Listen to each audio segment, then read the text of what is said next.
Hello friends, welcome to my channel. Today is the day 51 for our PCNSA series. So in my previous video, it is just a continuation of that particular video. We have talked about failover.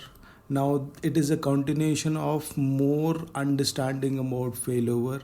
So in this particular video, we are going to talk about HA failover, and when failover happens, what exactly that happens at the switch level, at the firewall level, we are going to understand step by step. This is a interview question, and in any interview, if it is related to failover, this question is expected, right?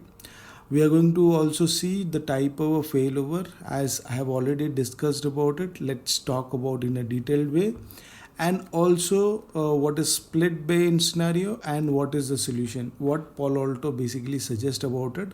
We'll try to see that as well.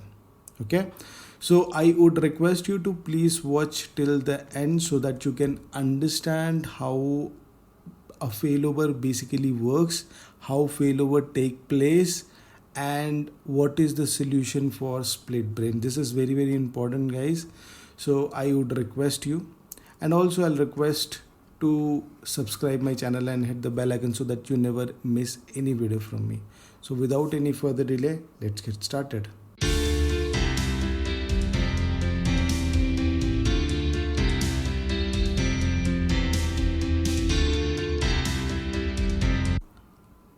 So friends, let's understand what is HA failover. With the help of this particular diagram, we'll try to understand more about it. In this particular diagram, if you see, we have Palo Alto 1 and we have Palo Alto 2. And one is basically acting as active, another is acting as passive. Okay. I'm not taking the scenario for active for right now to make you understand. So the active firewall will be taking the traffic from here and process the traffic and sends towards the other interface. It might be to internet, it might be to DC, it might be to other zones, something like that. Okay. Now once this particular Palo Alto firewall goes down. Now down, what exactly that means? It may be this link might go down, might be processor might go down, or it has some bugs in it, or this interface goes down, or maybe this interface might be going down. So basically somehow this particular Palo Alto is basically either he is unable to reach, or he is informing that I am unable to continue further because of this particular reason. Make yourself from passive to active. So there may be any kind of communication that take place. So now switching from active device to a passive device which becomes active, that process basically called as failover. Okay. Now we are going to understand how this particular failover happens at the level of switch, how the traffic flow changes. We are going to understand that, right? Now, as this was active device and this was passive device, right? So let's take an example of this particular IP address, which is 192.168.1.1. Okay. Now I cannot have the same IP address. Let's say I will basically have the same IP address, or I might not have. So let's say I will have some different IP address. And this side, let's say 172.16.1.1, and this is 172.16.1.1. Now I am going to tell you, when we do the lab, I will tell you exactly what are the IP address that needs to be configured. Okay, and why. Okay, So I have taken a private IP address both the places to make you understand properly. Now what exactly happens if this particular Palo Alto goes down or have some issues, and that needs to be do a switch from this from passive to active. So the first thing what happens is, whatever IP address this is configured at the active, that IP address gets changes to the active IP address like this. So this 2 becomes basically 1, and these 2 as well become 1. Okay, and it does a GARP, which is GARP, gratuitous ARP. Gratuitous ARP is basically an advertisement that I have a new IP address which is assigned to me, right? So it is basically an advertisement which does to the switch, and what switch does is, in his MAC table or MAC address table, whatever it is, or ARP address table, it basically changes the mapping. Now 172.16.1 was reachable through this Ethernet 1/2, or let's say this is port number 1 or port number 2, let's say. So this IP was reachable through this port number, and there will be some MAC address. So he'll be creating an entry. Now once he becomes, or the second device becomes active, he'll be updating the switch MAC table, saying that this is the new IP address with not new IP address, this is the same IP address with new port number with new MAC address. Okay, now it depends on so many things. To make it very easy, the Palo Alto will be sending a GARP message saying that this is my new IP address and this is my MAC address. It does a GARP, and switch will update his MAC table. So from the next time whenever user sends a traffic, instead of sending to this particular port number, he'll start sending to this. So this is the happens, or this is how the traffic basically move from switch level towards firewall. Okay, if switch does not changes his MAC address, the switch will still be forwarding to the older port numbers to older firewall, and GARP will help you here, or it basically helps the firewall to send the traffic to the right port numbers by updating his MAC table. Okay, so this is what happens, and this is what the interviewer wants to know from your side. And sometime we have seen it in the past that sometime this MAC address table does not update and the user gets stuck in the switch level. So that troubleshooting also get to know, or if something needs to be done at the switch level, we'll try to do it. Okay. So now friends, we are going to understand the type of failovers, right? Now what are the reasons of failovers? Let's try to understand each of it. It's very important to understand. So type of failover is like this. So hardware failure. So hardware failure is basically, now maybe there can be a crash, there can be a power issue, there can be a OS corruption, there can be a configuration corruption. It can happen anything. Like from the device perspective or from software perspective, anything happens to that particular device. Okay, that can be considered as a hardware, or that can be considered as a failover, because it's not responding, and he'll be checking by polling the devices whether you are alive or not. If he stops responding to that particular message, this active device becomes removed from the HA, or it basically this passive device become active, and this device says that it's not responding. Okay. The other one is the interface. Now, if any of the interface is not working, so it basically inform the other device that now it's time to upgrade yourself or move yourself from passive to active, because my interface are not responding. Okay. And the last one is the path one.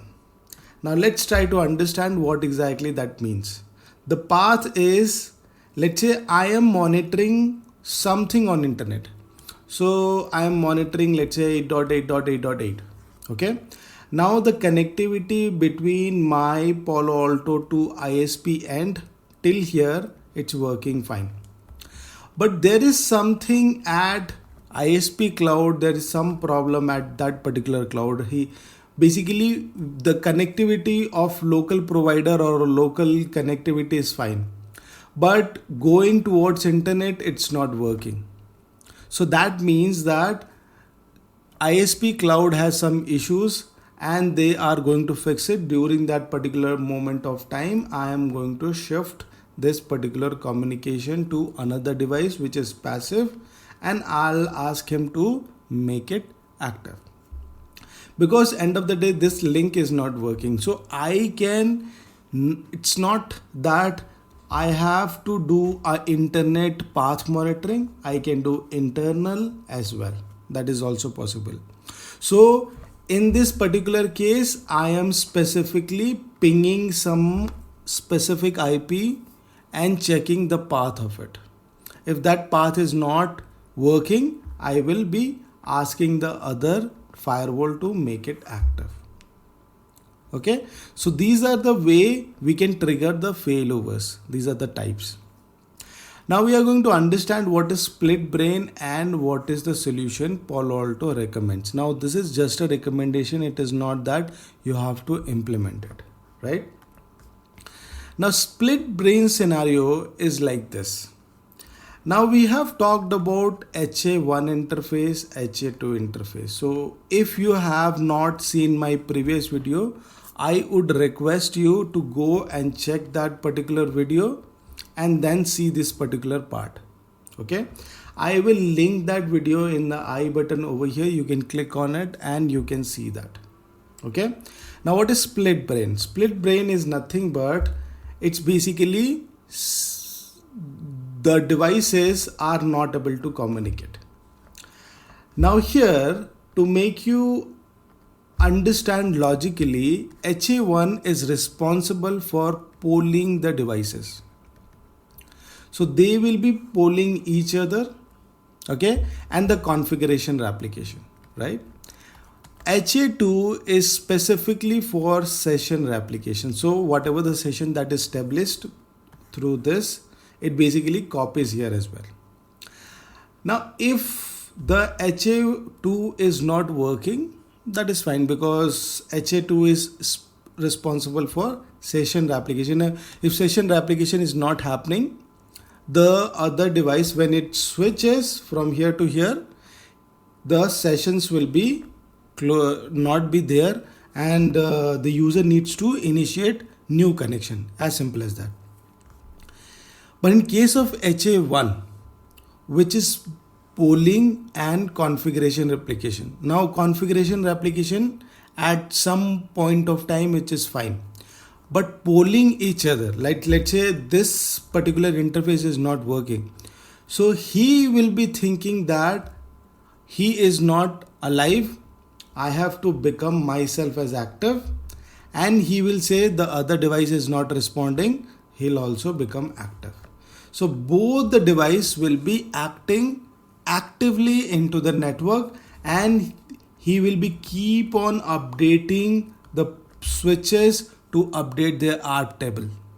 So in that case, the switch will also become crazy, and the traffic which is basically needs to be forwarded to firewalls, the switches will not be able to understand. He'll be in the confusing state. Okay. Now what Palo Alto recommend in this particular scenario, now we have HA1 and we have HA1 backup as well. So what Palo Alto says is, you can make the HA1 backup as MGMT interface because we have management plane and that management plane interface is having MGMT interface. Now this interfaces will be part of our data plane. So if something goes wrong at the data plane, at least our management plane will be working and at least they will be able to reach each other if we are basically segregating those interfaces. So HA1 will be the part of data plane and HA1 backup will be the part of management plane. What happens is, if data plane goes down, at least management plane will work, or management plane is down, at least data plane will work. So somehow, as they are segregated through different set of resources, we cannot expect both the plane will get affected during that point of time. So in that particular case, it says that HA1 backup can be configured as a management interface so that they can pull each other and they will not go to a splits brain scenario, because it's very dangerous. Both the devices will be active and not a single traffic will be forwarded. So this is what the solution basically given by the vendor. But still, if you think that no, I do want to stay into interfaces, you can do that. So HA1, let's say if it is configured as 1/5, HA1 backup can be configured as 1/6 as well. There is no problem. And if you have a dedicated ports for HA1, in that case also, you can basically use the normal interfaces for it as well. Okay. So friends, this is what I need to cover in this video. If you have any suggestion for me, you can reach out to me or you can comment down in this particular video. If you are facing some specific issue in your organization or in your learning, please do comment so that I can resolve it or our community can resolve that particular issues. And you can also reach out to me regarding the suggestion on Instagram or in Facebook. All social media handles are updated in my description box. Thank you so much guys for watching till the end. I will see you in the next. Thank you guys. And don't forget to subscribe my channel and hit the bell icon so that you never miss any video from me.